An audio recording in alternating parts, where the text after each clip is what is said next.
Now let's get on to the topic for today, which is about ethical leadership. And I'd like to, I'm just showing on the screen, hopefully you can see it. You can see news which was on 20th February 2020, when one of our hospitals was in the news for allegations of defrauding patients and insurers. And it said that this was a case for profit. And the CEO had been advised by the board to step aside to allow investigations to take place. The medical board of Kenya confirmed that this particular hospital did not align the ethics of good clinical practice. It's interesting that this man went to court and the court found that the hospital was not at fault. Now, this is what was in the news. So issues about ethics, ethical leadership, or ethical practices within organizations, both medical and non-medical, do occur. I would not like to use the word that they're rampant, but they do occur. So it is good that that during this particular conference, we are touching on this subject. The next thing that I would like us to do is to define what we mean by leadership, so that together we are in agreement what we're talking about. Leadership is defined in many different ways, but I'd like to touch on 3 ways in which you can define leadership. One is that leadership is the art of motivating a group of people to act towards achieving a common goal, or that leadership is potential to influence behavior of other people or others, or that leadership is the capacity to influence a group towards the realization of a goal. So we see that in leadership, there is leader and there are those that he leads. It's an activity which involves other people, influencing other people, motivating other people, getting other people to act towards a common goal, to achieve a common goal. Those are some ways to define leadership. Then we need to define ethics. Ethics can be defined as a standard of behavior for an individual or a group. So you will have medical ethics for medical practitioners, nursing ethics for nursing practitioners, business ethics for businesses, etc. These are standards that have been set by these specific groups to conduct themselves in a particular way. And if you follow those rules, those regulations, then you are said to be acting ethically. But it can also be of an individual, that you can set for yourself certain standards, certain of behavior that follow. However, from a philosophical point of view, ethics is reflection on the concepts of right and wrong. That is, ethics is thinking about, deliberating about right and wrong. How you determine what is right and why it is right. Why you say this is wrong and that, why you say this is wrong and why you say this is wrong and why reasons for it. So it is giving, reflecting on how to decide what is right. On the other hand, it is also way of justifying a particular behavior to say that it is right or it is wrong. So from a philosophical point of view, it's a reflection, it's thinking, it's the concept, thinking about that particular concept, but it can also be standards of behavior. Now, ethics, as we continue to explain this concept, involves making a decision, whether a decision is right or wrong, or justifying that a decision is right or that it is wrong. It must be a decision or an action that is done consciously. If an activity or an action is done by accident, it cannot be judged on an ethical ground. If I was, if I accidentally spill hot water on you, it's accidental. It cannot be, I cannot be judged on ethical grounds. But if I intentionally spilled hot water on you, then yes, it can become an ethical issue. So, and this action that we do, that we say when it is from an ethical point of view, must be an action or is an action that involves other people or animals or the environment. So an ethical action can be related to an environment or to animals, but most of the time it is to do with people, it's to do with other people. If you have an activity that does not have an impact, does not affect other people, then it cannot be, it is not an ethical issue.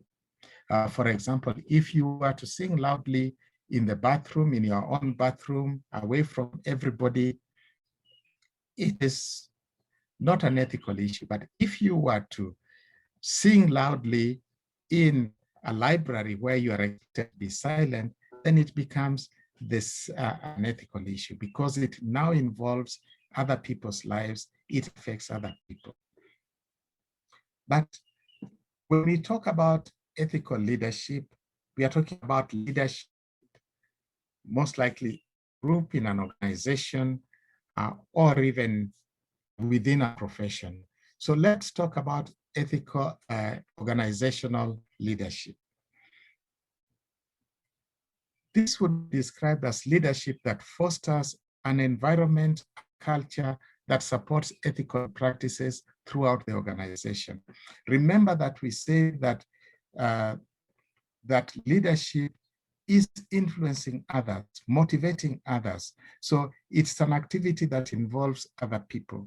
And for you to have an ethical organization or ethical leadership, the ethical leader creates an environment in which other people will act ethically. Your duty or your main goal as a leader is to create that environment where other people in the organization will act ethically. It is leadership. Ethical leadership is leadership that is based on values of integrity, of accountability, of fairness and respect, and other values which are defined within virtue ethics, or in our case, within the Christian beliefs. Ethical leadership recognizes that excellence in ethics depends on the performance of individuals. You are a leader and you are leading individuals, you are leading people, and the individuals within that group that you're leading, its excellence depends on them, individuals. However, it also depends on the systems that you have set up within the organization to enable people to function. And it also depends on a conducive working environment that will foster an environment that will foster ethical practices. So we talk about the individuals that you're leading, the systems that you have created in the organization, and the environment which you create, which allows the other people within the organization. As we say, you are a leader. It is the people in the organization who actually do the work, who do most of the decisions in a day-to-day manner. So the environment, you need to create an environment which allows and even promotes them to act ethically. Now, so the responsibility of the ethical leader is to ensure that the people or the people in the group that he's leading do the right thing. And as we say, that ethics is a reflection of why something is right and why something is wrong. And do the right thing well. And also do the right thing for the right reason. So in ethical leadership, or the responsibility of an ethics leader, is to make sure that those in that organization, the people that he leads, not only do the right thing, but they do it for the right reasons. So the reason, the motivation of the action is very important. I will just quickly mention that from a philosophical point of view, theories have been developed that lead to formation of principles that lead on to development of norms that then guide you to act ethically. Norms are the rules and regulations and the guidelines that now an organization or a person will use to determine their, whether, in order to guide them to act ethically. But this is developed from principles, and principles are developed from theories which have been established through over the years by different philosophers. Generally, we have the theory of deontology, which emphasizes duty ethics, the right thing, the one's duty, consequentially, which emphasizes the consequences of an action, and virtue ethics, which emphasizes the character of the person. And they say that a virtuous person, a person with good character, will make ethical decisions. And in respect to a leader, this is the virtue ethics is the most important aspect of developing ethical leadership. From a Christian perspective, whereas we have norms, we have principles, and we have theories, all these should conform to the biblical principles, biblical guidance. So the Bible becomes is where the buck stops. You must look and say, yes, this is what the theory, the principle, the norms say, but does it conform to God's word? And as we had said, that virtue ethics aligns very well with Christian virtues, and some of these virtues that are found to be important are both biblical, and you'll find in virtue ethics is courage, honesty, generosity, kindness, patience, humility, just, loving, truthfulness, compassion, patience, and integrity. Now, the Bible has many guidelines, verses that will guide us to make ethical decisions. Now, we have talked about virtue. So how would we discuss virtue? We say that virtues are character traits that are good to have, whether or not those traits help an individual to flourish or to become rich. Okay, a trait is a trait of character. It must manifested in habitual action. It is something that you will do habitually many times until you do it subconsciously, you do it automatically. Now, I would like to state here that virtue ethics talks about or focuses on the person that we ought to be, on the leader that we ought to be, okay? And the type of life that we lead. It is not concerned so much about our duties, because it says that if you have good virtues, you'll do the right thing. It does not focus on consequences, but it says that if you have good virtues, then you will take into account consequences of your actions. The affirmation of character by virtue ethics is in line with Christian values. I'd like you, as we have only a few minutes to go, just identify one leader and list on your chart some characteristics which you find admirable, of which you like about that particular leader. And once just before the question and answer period, we'll want to see what you say about the leader that you'll have named. I wish to continue to list the characteristics of your leader. Now, I'd like to say that virtues are mostly learned. We learn from family, we learn from church, we learn within our profession the virtues that are appropriate in that particular practice.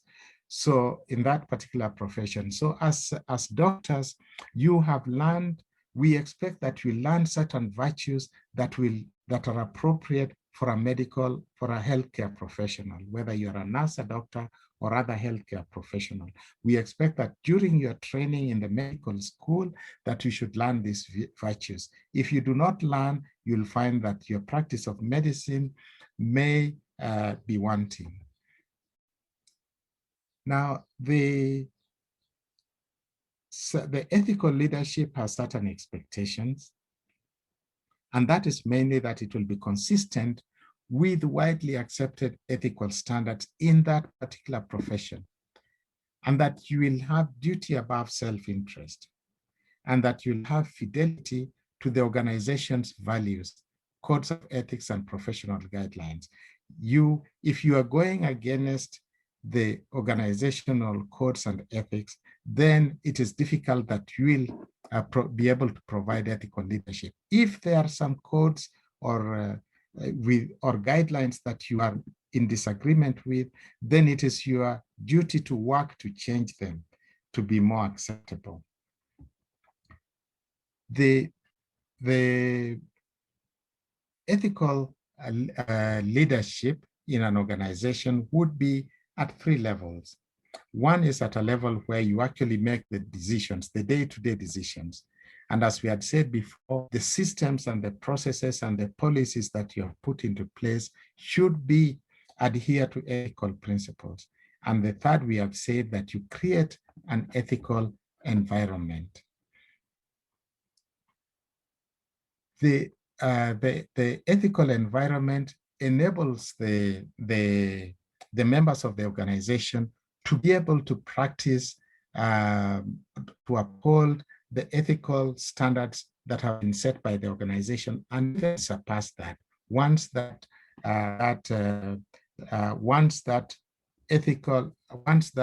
environment which promotes ethical behavior is set up. Ethics goes beyond rules. Rules are, you can say, the bottom line. They define what is prohibited. They are the minimally accepted standards, and they talk about adherence to the letter of the law, what you must do. Ethics is often above. And you will see, for example, that in the case we talked about, the hospital in Nairobi, which was in the newspapers, the courts found them not to have done anything illegal.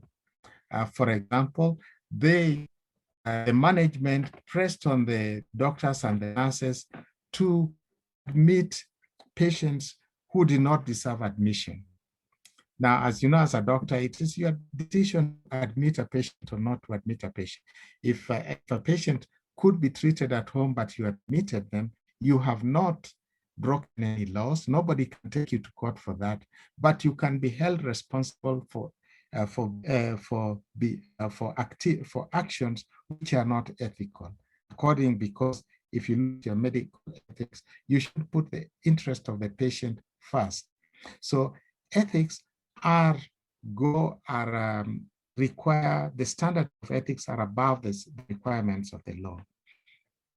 So it emphasizes what people should do, okay? And it inspires exemplary behavior. And also it talks about fulfilling the spirit of the law rather than the letter of the law. We have covered this, and it is to mention that the leader, to provide ethical leadership, we should communicate clearly about our expectations of the ethical practice. If you are a leader in the organization, communicate clearly so that the people that you are leading, the people in your organization, know what you expect in terms of ethical leadership. And also anticipate barriers for meeting your expectations so that you can deal with them. You in making ethical decisions, as we say, that when you identify them, address them, and explain your decisions. and establish ethics training programs. You cannot assume that your employees will have high standards of ethical decision-making or behavior without the appropriate training. As we had said, ethics, yes, some of it is inherent, people are born with, but most of it is learned. And learning is a continuous process. You can never have learned enough. And the benefits of having a healthy ethical environment and culture in an organization is that there is improved morale, and all of you know what good morale does to an organization or to work. It improves the quality of service, it improves productivity, it improves efficiency, it improves employee retention. And of course, it leads to better customer satisfaction. On the other side, poor ethical environment and culture leads to moral distress of the employees, and the organization's reputation may suffer. And the bottom line, which is if you, depending on what your output should be, it may be profits, it may be good healthcare, it may be service to the community, that may be adversely affected if you have the if you do not have a good ethical environment and culture. So it's just to say that we have many good examples of ethical leadership from a Christian perspective.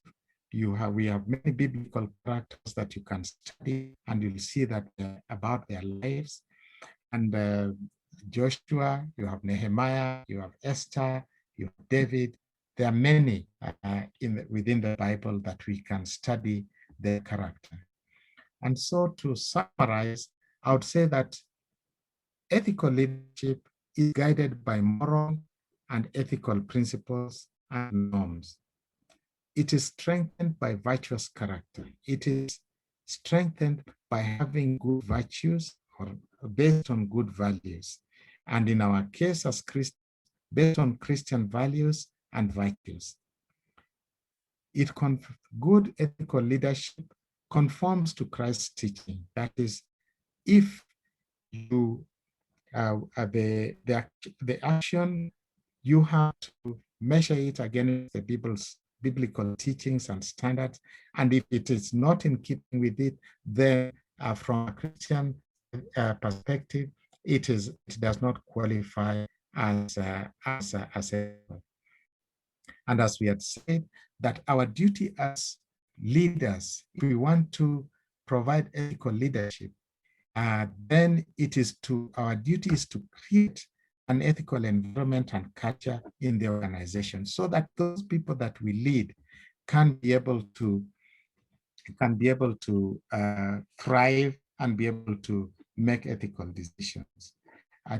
I'll stop my presentation there. We can briefly read, the moderator can read for us about the leaders, a few of the leaders that you have taught, that you have listed, so that we can hear from you what you admire about them. Thank you.